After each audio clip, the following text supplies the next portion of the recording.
ada yang memutar balik tiba-tiba, dan inilah yang mengendalikan PAN sesungguhnya. Siapa mereka? Ya mungkin yang tertulis di sini nih, Every Bohir. Nah, ini yang mereka gunakan kembali untuk menjejak, menginjak, memukul, menghantam Mas Ganjar Pranowo yang lahir dari rakyat. Ganjar Pranowo ini saya perhatikan semangatnya adalah semangat pekerja. Tidak ada semangatnya semangat pengen berkuasa. Tidak ada, tapi dia selalu bekerja. Jadi masyarakat kita ini juga sudah tidak bisa ditipu lagi oleh kekuatan slogan-slogan, oleh baliho-baliho besar yang dipasang dengan harga mahal. Karena Mas Ganjar ini yang saya lihat akan menggunakan sumber daya yang ada itu untuk kemajuan masyarakat. Terbukti dari yang beliau lakukan semasa gubernur.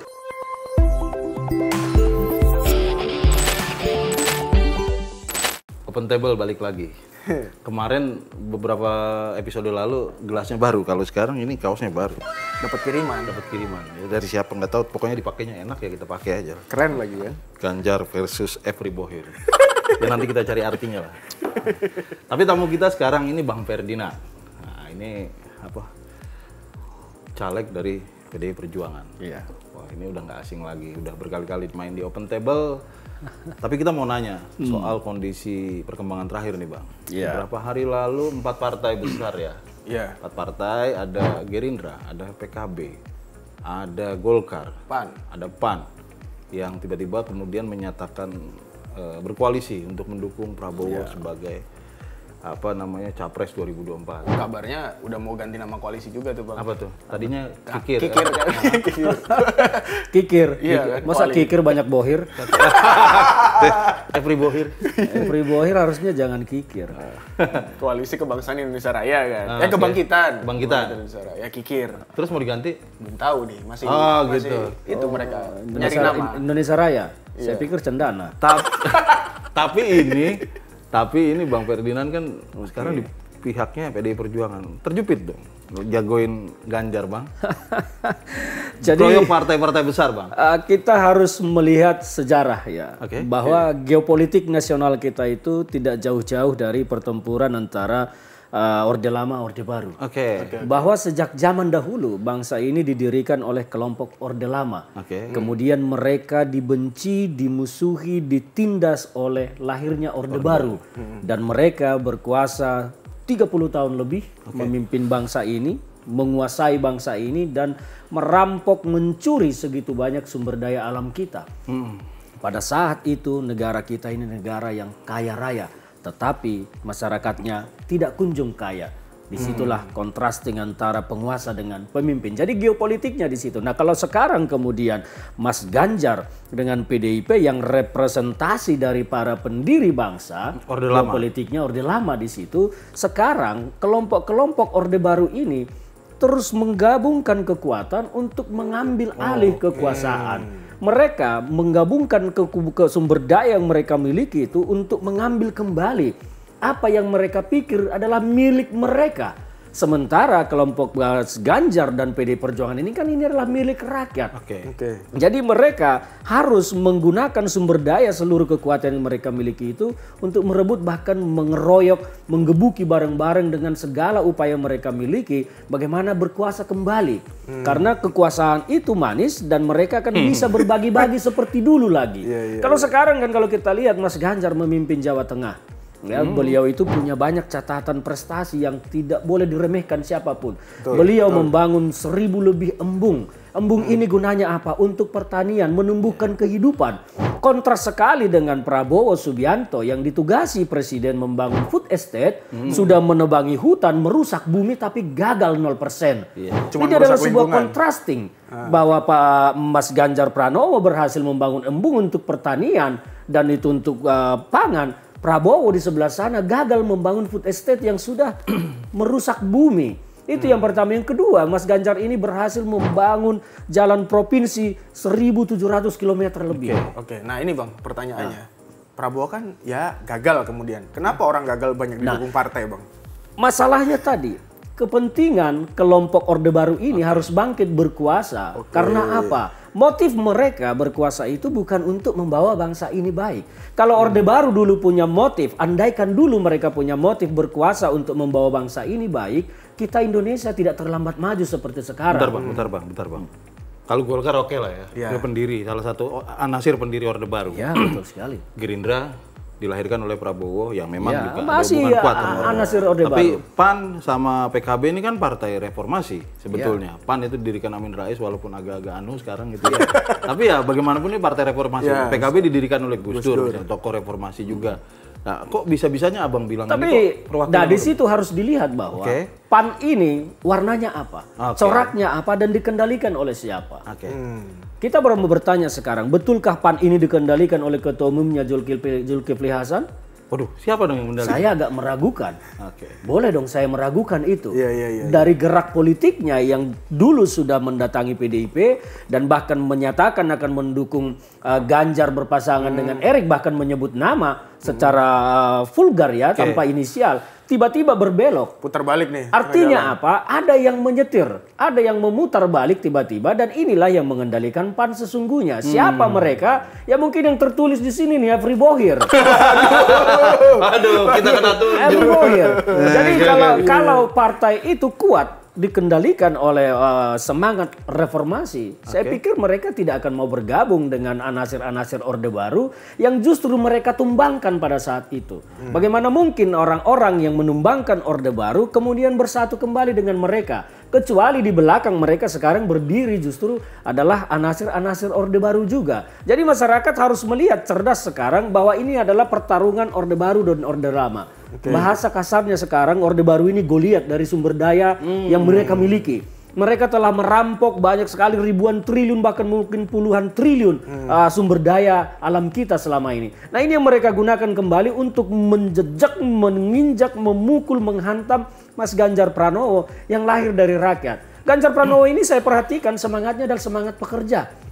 Tidak ada semangatnya semangat pengen berkuasa.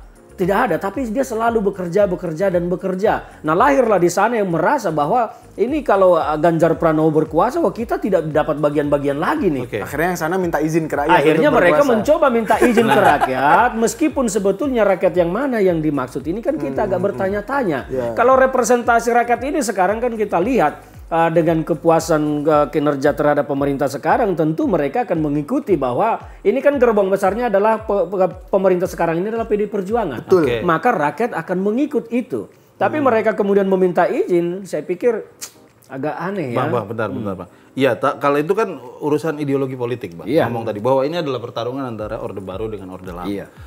Tapi bagaimanapun pertarungan politik adalah pertarungan soal one man one vote, banyak-banyakan. Yes, absolutely. Itu realitasnya begitu. Realitasnya begitu. Nah, kalau kita ngelihat tadi kan Abang juga udah ngomong sendiri, apalah Bohir, logistik apa dan lain, berarti kan terkonsentrasi di sana semua. Iya, betul. Artinya jauh dari Ganjar nih. Betul. Kemungkinan di atas kertas gimana? Masalahnya kan politik itu pemilik suara adalah masyarakat. Bukan elit, bukan Bohir. Mereka boleh punya sumber daya yang luar biasa besarnya. Di sana boleh berkumpul elit-elit politik, tetapi mereka tidak bisa mengumpulkan rakyat. Karena apa? Rakyat kita ini sudah cerdas melihat siapa sebetulnya yang punya niat membawa rakyat ini untuk maju, dibanding dengan orang-orang yang sengaja berkumpul untuk merebut kekuasaan tanpa memikirkan rakyat. Kalau contohnya di seberang sana sekarang berkumpul semua Bohir, elit segala macam, duduk satu meja dengan makanan mewah. Sementara di sebelah sini ada Mas Ganjar yang terus bekerja terhadap rakyatnya meskipun masih sudah di ujung masa pemerintahannya. Nah, ini kan akan dilihat oleh masyarakat. Jadi masyarakat kita ini juga sudah tidak bisa ditipu lagi oleh kekuatan slogan-slogan, oleh baliho-baliho besar yang dipasang dengan harga mahal. Itu luar biasa harganya. Kalau masang baliho seluruh Indonesia, itu kan nilainya fantastis. Dari mana mereka mendapatkan itu? Tentu kan akan menjadi pertanyaan, dan rakyat bisa melihat itu di mana sebetulnya dan siapa sebetulnya yang akan mampu membawa masyarakat ini untuk bangkit lebih tinggi. Karena masyarakat kini harapannya kan mereka itu gampang anak-anaknya sekolah, gampang beli beras, mudah dapat sembako, dan mudah mendapatkan akses-akses lain yang memang kebutuhan mendasar hidupnya. Betul. Mereka itu tidak ingin bercita-cita sangat tinggi segala macam ketinggian, bahkan berupaya mengindonesia rayakan segala macam gitu ya. Mereka tidak di situ posisinya. Jadi sekarang Mas Ganjar Pranowo ini berusaha ingin mereka hentikan Karena Mas Ganjar ini yang saya lihat akan menggunakan sumber daya yang ada itu untuk kemajuan masyarakat. Terbukti dari yang beliau lakukan semasa gubernur. Bahkan banyak jutaan rumah yang sudah diperbaiki masyarakat kita. Dan ini tentu nanti akan mengurangi jatah-jatah proyek bohir-bohir. Nah sementara di sebelah sana mereka berkumpul. Khawatirnya itu mereka tidak dapat bagian lagi. Ini soal kue aja. Mereka takut diganggu kuenya. Ini perebutan soal di situ. Tapi ya yang kita lihat tadi bahwa bohir-bohir ini kan punya kepentingan yang sangat liberal dalam hal berpolitik. Mereka mau membiayai politik itu tentu dengan iming-iming janji pengembalian yang fantastis juga. Karena bohir-bohir politik ini lebih dari rentenir. Kalau rentenir di lapangan mungkin meminjamkan uang seperti pinjol dengan bunga 10%. Bohir ini lebih dari situ. Kalau pinjol masih bisa dilacak, ini pinjol masih dilacak. Bohir wajahnya kita tidak lihat. Tapi bentar, misterius. Oke, tadi kalau abang anggaplah kita pakai asumsinya Bang Ferdinand bahwa kalau Ganjar ini kan mikirin rakyat. Artinya secara populis sebetulnya dia lebih populis. Dia lebih disukai oleh masyarakat bawah. Harusnya ini gampang dong buat bohir-bohir. Ini lebih gampang diakalin nih. Lebih gampang apa istilahnya kita tunggangin. Harusnya masuknya ke situ dong bohir-bohir. Ini kok malah ditinggalin gitu. Kenapa Bang? Kenapa? Jadi gini, bohir ini kan melihat mereka ini hitungannya dalam politik adalah bisnis, keuntungan. Jadi ketika mereka mau masuk di dalam politik, mereka akan melihat siapa yang lebih mudah mereka setir, mereka kendalikan, dan siapa yang paling mudah diajak korupsi. Gitu. Bohir tidak akan mau membiayai seseorang yang susah diajak kong kali kong, susah diajak KKN, susah diajak untuk berbagi. Mereka hanya akan mau menunggangi seseorang yang memang sangat mudah diajak untuk mencuri, mudah diajak untuk korupsi. Nah kan mereka mungkin melihat bahwa Mas Ganjar ini akan susah dikendalikan. Di mana contohnya? Kalau kita melihat contoh ketegasan Mas Ganjar ketika menolak Israel.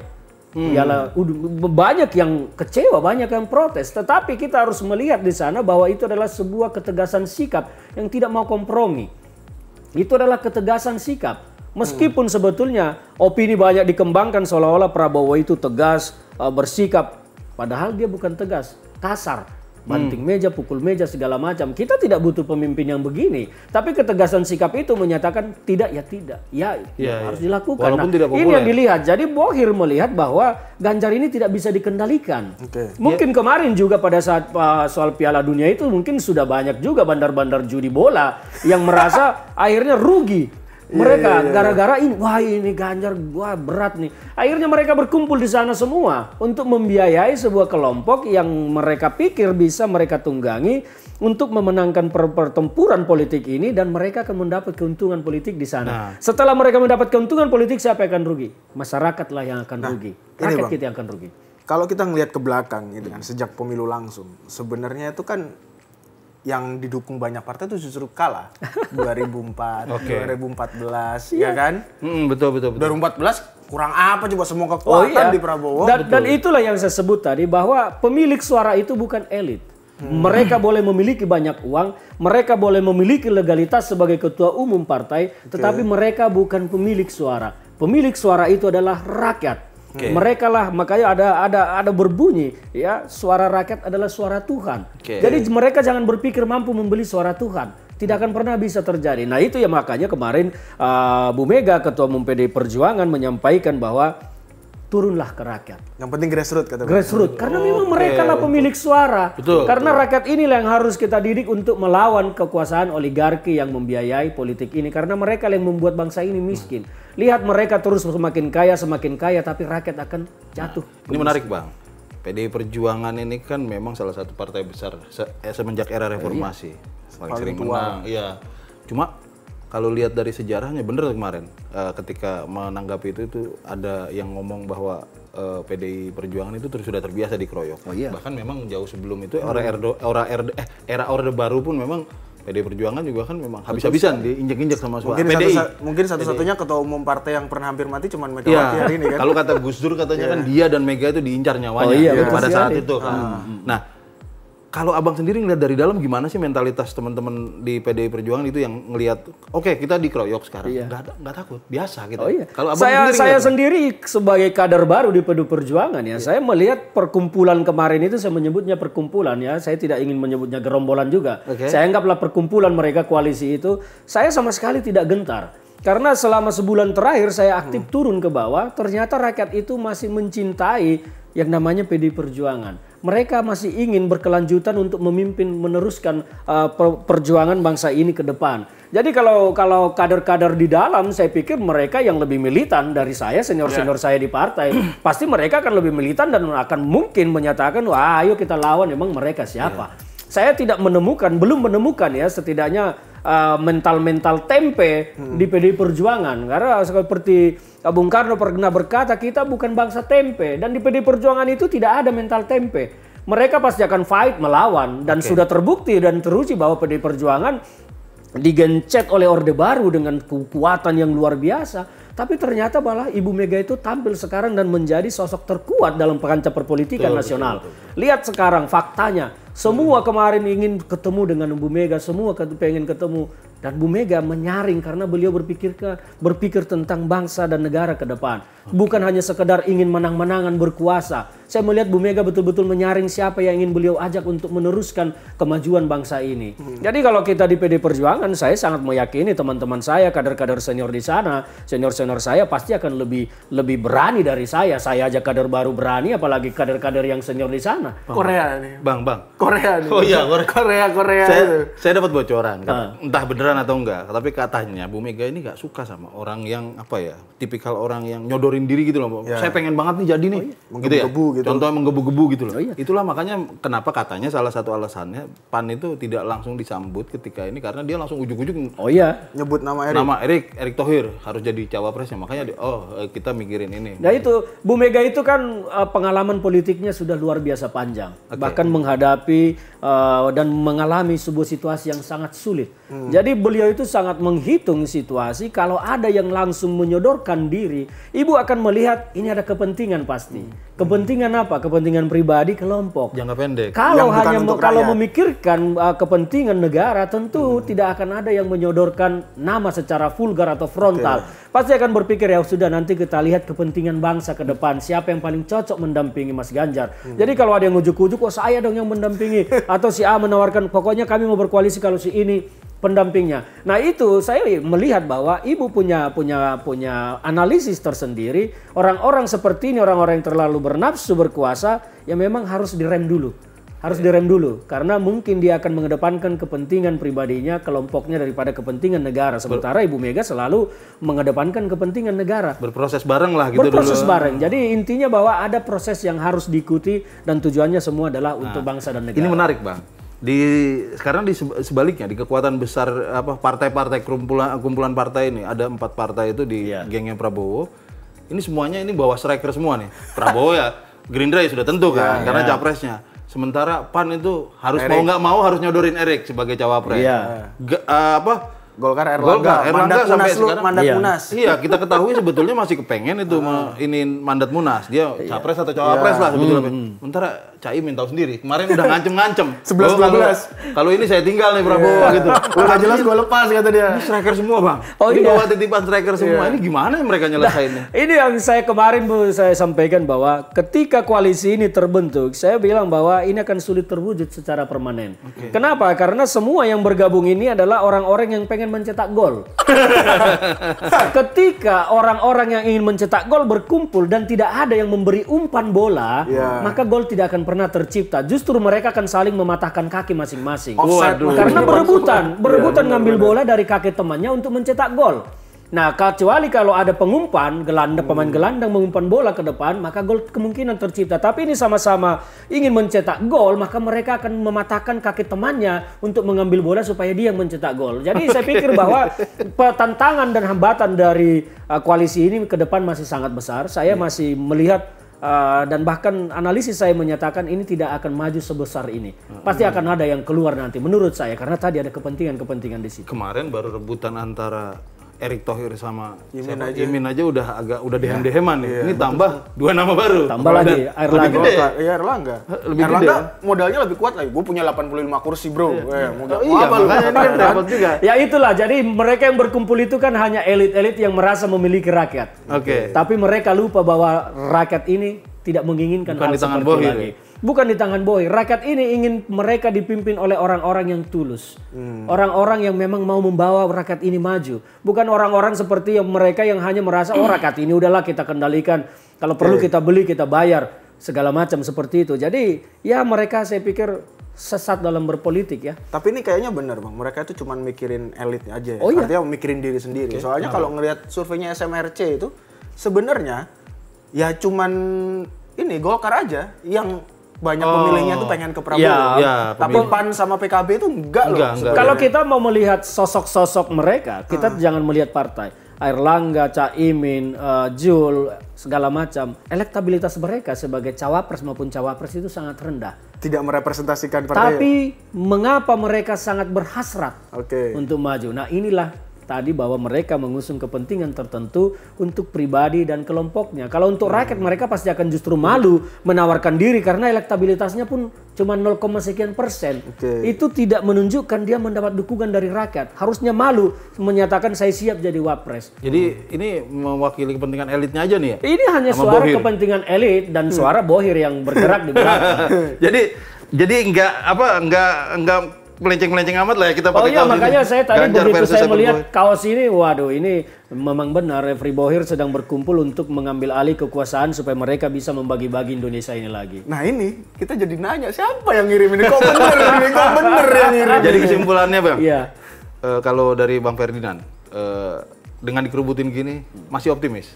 Saya sangat optimis karena rakyat, saya banyak turun ke bawah, saya mendengar bagaimana rakyat sangat menginginkan ini berkelanjutan, bukan mengganti. Artinya apa? Rakyat pasti akan memilih sosok yang dianggap mampu melanjutkan perjuangan yang sudah ada ini. Siapa itu? Jadi tidak mungkin juga kalau contohnya Pak Jokowi pun nanti, contoh ini, kalau Pak Jokowi menyatakan, oh saya menginginkan si A, rakyat itu tahu, oh ini tidak identik dengan Pak Jokowi. Yang identik dengan Pak Jokowi itu adalah si ini.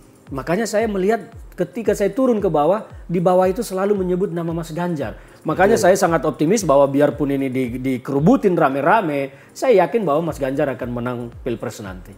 Oke, Bang Ferdinand, terima kasih banyak waktunya. Terima kasih. Kita ketemu lagi. Tapi jangan lupa kaosnya minta sama Bohirnya dong. Saya kan juga mau. Iya. Siap. Nanti kita siapkan, Bang. Kasih tahu Bohirnya. Yang ngirim tambah satu lagi ya. Iya. Kirimin, Bang. Terima kasih. Terima kasih.